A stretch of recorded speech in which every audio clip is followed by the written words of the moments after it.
Welcome to Emerging Tech Mastery, a show that demystifies cutting-edge technology like cryptocurrency, the blockchain, Metaverse, NFTs, virtual reality, the maker movement, artificial intelligence, machine learning, cloud, edge, and even fog computing. Strap in as we ride into the fourth industrial revolution. Emerging Tech Mastery provides actionable knowledge, regardless of skill level, from experts in the trenches. We piece together this intel in easy-to-consume media formats, processes, and procedures. See you in the future.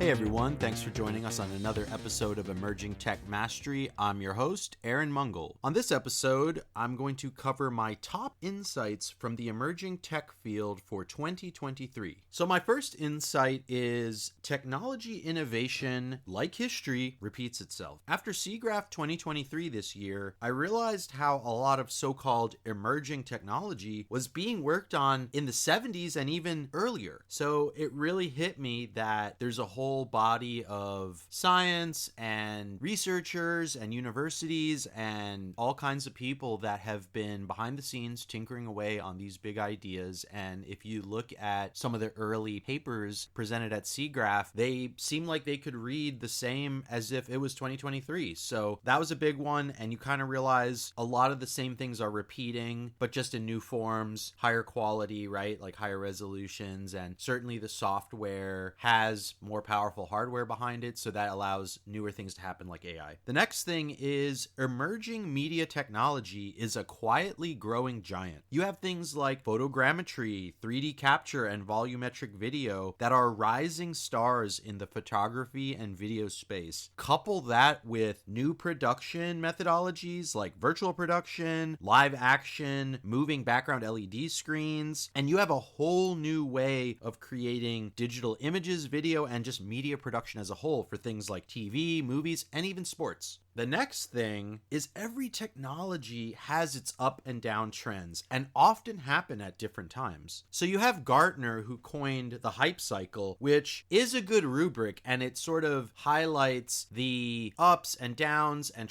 peaks and troughs of a given technology set. But one thing to consider is that every niche goes through their own growth phase at different times. So keep that in mind with investments or professional endeavors and career choices. Not to say that the tech dies off, but that hype trend really does shape what events are available, how excited people are, and if you're very interested in dialing into things that are popular, you may not want to go towards things that are having a down phase. So crypto and blockchain is a great example of that right now. But regardless, the tools continue to be built, developer communities continue, and with or without funding. So the hardcore people will keep tinkering no matter what, and thank goodness for them, because if we did not have them, we would not have any of these tech stacks, and we certainly wouldn't have any survival through these down periods where the hype and the sort of excitement and enthusiasm sort of wanes. The next insight is augmented reality, or AR, is really the current golden child of mixed reality, extended reality, and it's bringing up the whole category into the spotlight. So if you've been following XR over the last 5 to 10 years, you'll know that VR had a bit of a boom in maybe the early 2010s, like 2014, 2017. That was sort of my experience of the peak. And then it sort of struggled to go mainstream and meet expectations. Although I will say that Meta or Facebook and HTC, I think they really did make a dent in the industry. However, it definitely didn't seem like it went as mainstream as people expected. Like that iPhone moment didn't happen back then. But the main reason that AR now is having its boom is that that, as you may know, Apple has had its much anticipated foray into the market with their Apple Vision Pro. And I think a lot of people think that might be the iPhone moment. We still have yet to see what kind of adoption takes place after the fact. It is a little expensive. However, the first iPhone was definitely not cheap and it had pretty limited features. So I think the Apple Vision Pro is actually a pretty powerful piece of technology that offers quite a lot right out the gates. Not to mention there's the whole Apple ecosystem that already exists. So I do think we might see, if there is going to be an iPhone moment, it will most likely happen a lot quicker than trying to actually create a new category from scratch, which admittedly takes quite a long time. The next insight is Metaverse is the ultimate shapeshifter and crossover category into many industries. Metaverse is a very adept chameleon and shapeshifter due to its ability to be in many niches while also being in its own niche. Very, very sneaky. This is because Metaverse is an amalgamation of technologies like software, hardware that are also found in mixed reality and the media tech people's tool belts. Metaverse seems very much like an extension of communities and digital realities. So I can definitely see where these current chat groups we're in, whether you're on Telegram or Discord or even LinkedIn or Twitter Spaces, it seems like the metaverse, maybe not anytime soon, but is definitely set up to be a new medium for us to gather in digitally. So that could be the next sort of evolution of Zoom calls or, whatever we're using for group conversations and video chats. I do think that Metaverse in some form could be that next player or medium or tool for that. And that's why I think Metaverse is actually quite ubiquitous and it could really touch every industry where it almost is like everyone's in a certain chat, right? So keep your eye on that one. The next insight is tech conferences with broad categories or even specific niches tend to sprout offshoots as the industry grows. Look at Web3, crypto, NFTs, DeFi, and blockchains. That used to be only Bitcoin. Mixed reality used to be VR.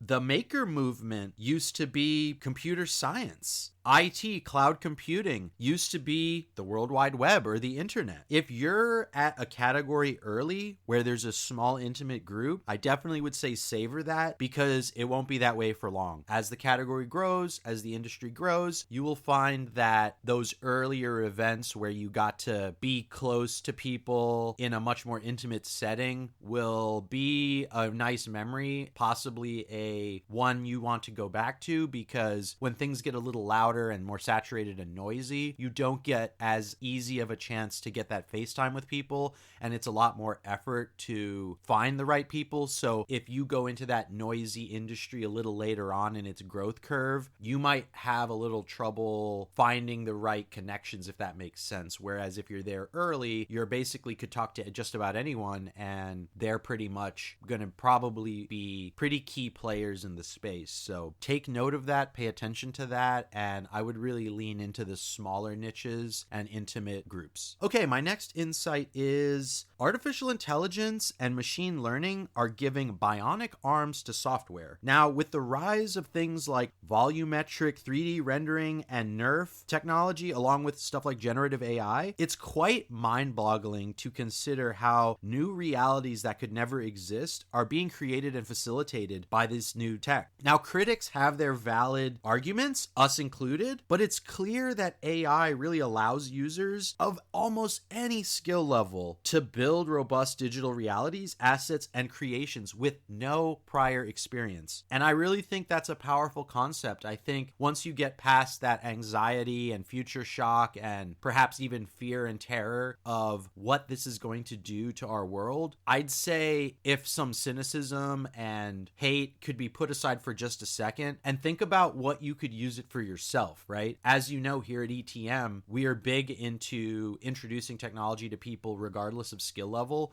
So as I've realized what AI can do for anyone coming off the street, I actually have started to get a little bit excited again after admittedly having a bit of a negative reaction. And I think that negative reaction actually comes from the marketing of AI. And I really don't like it when people say this is going to replace these people. You'll never need, a graphic designer or coder again. I actually think those tools are simply going to be absorbed into those people's toolkits. It's sort of like when Milwaukee Tools came out with battery powered power tools, it wasn't like all of a sudden consumers became workers with those tools. Yeah, maybe they went to Home Depot and bought those tools, but I actually think it's the workers in the field and craftsmen and women that will always be using the tools. So I don't see how that's any different with stuff like AI. It's going to be the people that are already using software to do their job that will actually have more use of these new tools. Now, if you want to come off the street and use these tools for your craft, more power to you. But I think a lot of people miss the fact that unless you're doing some kind of craft to begin with, the tools appearing aren't magically going to make new people do the craft. Now, that is a whole separate discussion, frankly, but I do think that, you know, when Photoshop came out, does that mean everyone became a graphic designer? I don't think so. Now, you could make the argument that generative AI is so much easier to do that, but I just think most people don't have the motivation or care to even create stuff. So yes, I think there will be new people coming in, but I highly doubt that the craftspeople of the digital age are going to be replaced at all. If anything, they're going to be given bionic arms. Our next insight is spatial audio is a new entrant and emerging tech for mixed reality, also called extended reality. You've heard of surround sound likely, and you've heard of sound that's in your left and right ear, but did you know that there's 3D sound that can move around you in space at almost any angle and direction? So we're used to, like I said, the left, right, even up or down, but imagine sound that could almost float around your head, and you could almost imagine hearing the sound in a circle or sideways, diagonal. It's almost a truly three-dimensional experience of sound. It's a really powerful audio aspect to this. You know, everything is so heavily visual with the immersive technology space that I found spatial audio to be quite fascinating and interesting, because you have the ability now to experience sound in multiple dimensions, frankly. Definitely will want to check out the episode with David Urrutia, who really lays out the possibilities and, frankly, how early it is for audio, since audio is often overlooked when creating big productions, whether it's games or movies and such. So I think we're going to see a whole new age of audio experiences.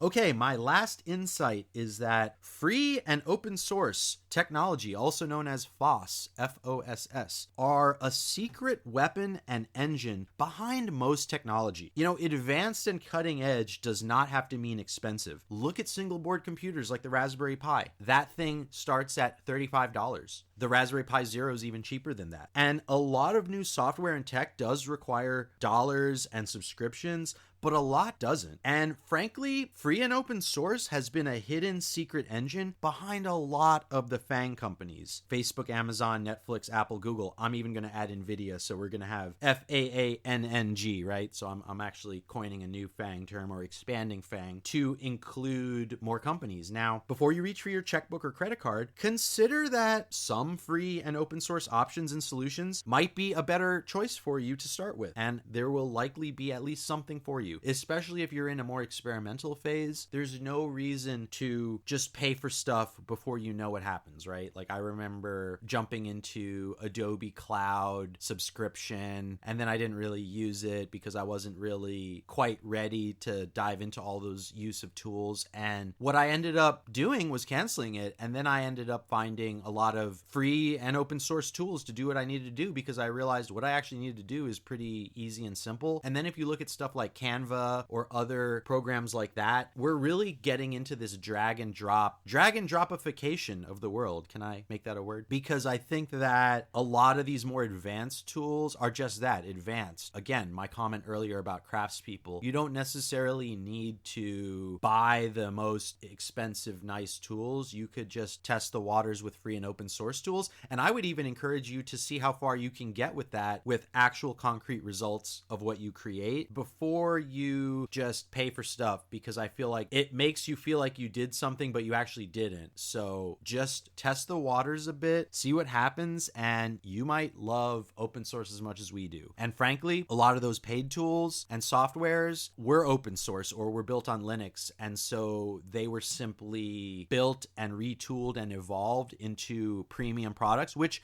I will admit there's a reason why they are used and nicely polished products that are easy to use and convenient. I'm not hating on that at all. I use them as well. But the point I'm making is that there's so many tools and there's so many new things coming out that you don't want to jump the gun unless you already are a craftsperson. And frankly, you don't even need to be taking my advice because you probably know better than me. So if you're new, you're not sure, take it easy, check out free and open source. I cannot emphasize that enough. I love free and open source. Thank you to all the people that have been pushing that movement since day one and continue to. And yeah, cannot thank you guys enough. That is seriously an amazing contribution to the world. Okay, I think that about does it. Those are our insights. I am the show notes. I'm listing some shows around each of those points we've done because frankly, a lot of these insights have come from shows that we did in the past. So check them out if any of these points in particular got you excited or interested, and I will see you in the future.